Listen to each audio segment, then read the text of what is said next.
کوروش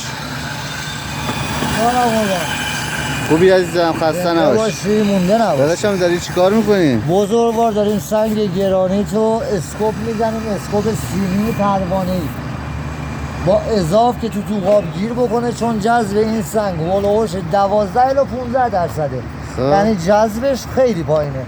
اگر احیانا تکون بخوره، حالا به مرور زمان سرما آب بره بین کارمون، احتمال 1%،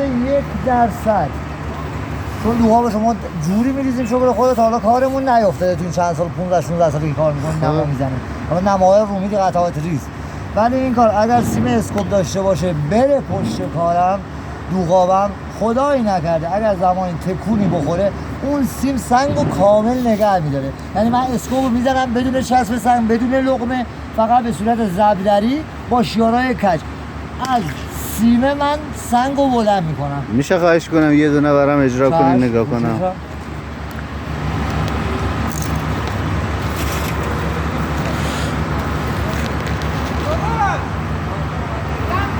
چشم یه سیم هم اسکوپ بزنیم آقا قبل نهاره. خستم نباشه، خدا قوت. مونده نباشی، دشمن خسته از ما خسته نیستیم آقا. انشالله مهندس محبت بکنه و بزرگواری ما رو تو مادیات لنگ نذاره، ما کم نمیاریم تو کار انشالله با امید خدا.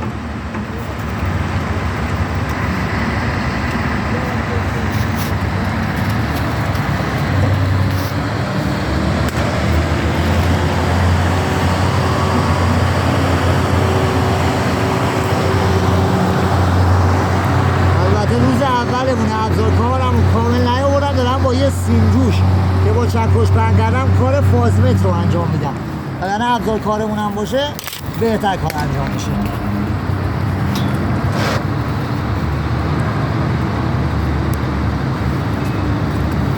این به صورت زبدری میاد رو هم، خلاصی هم همیشه در نظر میگیریم که بمونه تو دوغابه، یعنی خارج از قسمتی که به هم میرسه پروانه ما یه مقدار هم میذاریم که اگر یه جا امکان داشت به راویز ببندیم یا پایه واسش بکوبیم به بتون به دیوار، بتونیم کارمون رو با این سیم اضافه ببندیم.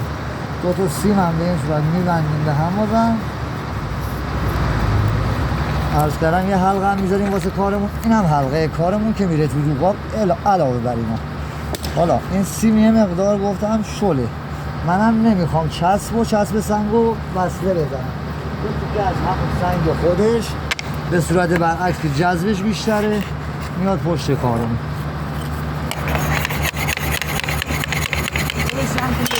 چشم